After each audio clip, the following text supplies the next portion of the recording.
इसके वालिद का नाम क्या था, इसके दादा का नाम क्या था? इसके दादा का नाम रिजवी था। रजाकारों की फौज हिंदुस्तान की फौज से लड़ने के लिए किसने बनाई थी? इसके वालिद सलाउद्दीन ओवैसी, दंगाई। जो लोगों ने हैदराबाद को पाकिस्तान में मिलाने के लिए 1 लाख रजाकारों की फौज बनाई, उसके वारिस भारत की पार्लियामेंट में खड़े होकर के हिंदुओं पे एहसान कर रहे हैं कि हम नहीं गए, हम तो यहीं रह गए। भाई चले जाते, हम कह रहे तो हमारे लिए मुसीबत खत्म हो जाती। आपने यहां रह के एहसान नहीं किया, यहां रह करके जो बचे कुचे मुसलमान थे उनमें फिर जहर भर दिया आपने। इसलिए कश्मीर में भी कोई कुछ बोलता है तो आप चुप रहते हैं, इसलिए यूपी के रामपुर का एक पागल कुछ बोलता है फौज के बारे में तो भी आप चुप रहते हैं। इसलिए इस देश में sir agriculture is a very important issue, I completely कंसीड, और उसमें कई सारे डायमेंशंस हैं सर। सबसे बड़ा डायमेंशन सर एग्रीकल्चर प्राइसिंग का है, the kind of prices that we are giving, और जो इतने सारे कंट्रोल्स हमने एक किसान के ऊपर रखे हुए हैं, इन कंट्रोल्स को भी हटाना पड़ेगा। एक किसान को मंडी में ही जाके बेच सकता है, बाहर क्यों नहीं बेच सकता? मंडी में ही क्यों बेच सकता है? दूसरे स्टेट्स में क्यों नहीं बेच सकता? अपने स्टेट में क्यों?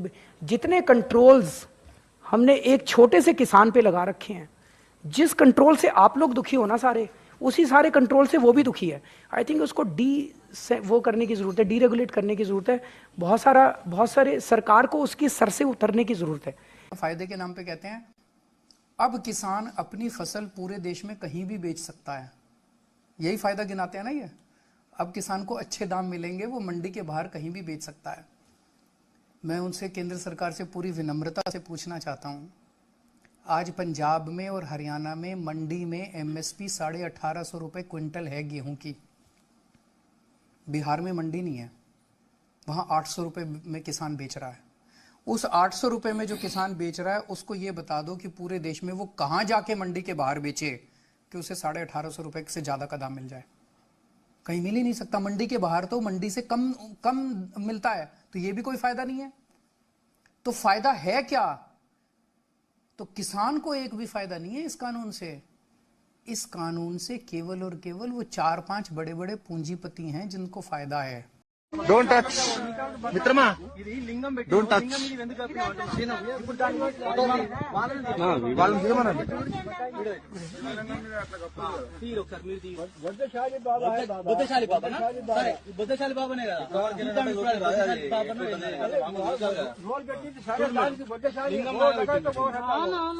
అది గుడిలాగా పెట్టి అది గోపురం పెట్టిరు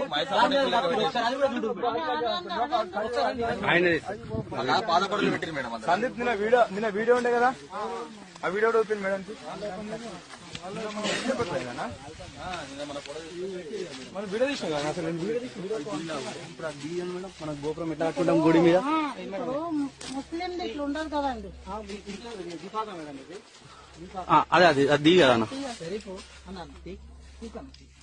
మేడం మేడం చెప్పులు ఇప్పు కూడా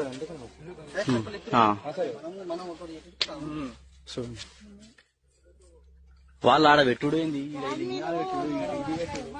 ఏం పేపర్ లేకుండా కబ్జా చేసినట్టే కనబడుతుంది.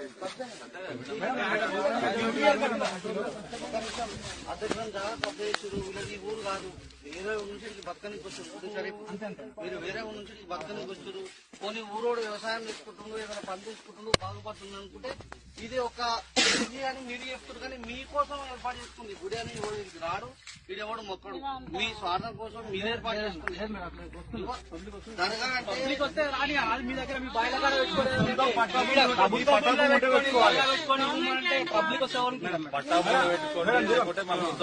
సంతులకు ఎందుకు బయటకు వచ్చారో ఒకసారి అది అవసరం లేదు.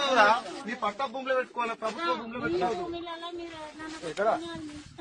అంతేగాని గవర్నమెంట్ ఏం దేవుడు పట్టాలు పెట్టి గుడి అన్నప్పుడు బట్టలు ఎన్నుకుంటే చెప్పండి. మీరు ఇప్పుడు ఇది కడతారా మీ దాంట్లో? మీరు కట్టరుగా మరి. ఇది మన గోడి గుడి, మా హిందువుల గుడి లెక్కనే కనిపిస్తుంది. మేమైతే ఏడు చూడలేదు మరి. ఈ సిస్టమ్ ఇట్లా